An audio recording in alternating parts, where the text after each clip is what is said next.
serikali kuu ya Jamhuri ya Kenya chini ya uongozi wa Mheshimiwa Rais inaishughulikia vilivyo. Tunaomba utulivu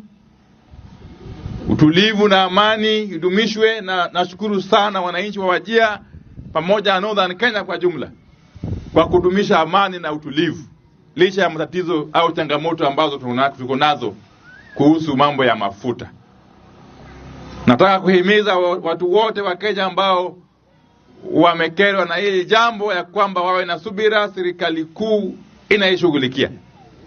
Nikitoka hapa naelekea Nairobi siku ya leo, tumeita hawa viongozi wa matatu sekta ili waje tuzungumuze nao, mimi pamoja na mwenzangu waziri wa uchukuzi na barabara Mheshimiwa Davis Chirchir,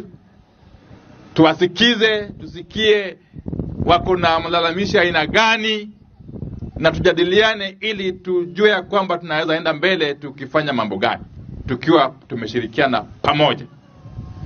Hiyo ndio njia ambayo tutaweza kusuluhisha tabu au shida ambazo zinatukumba kama wananchi na kama nchi ya Kenya.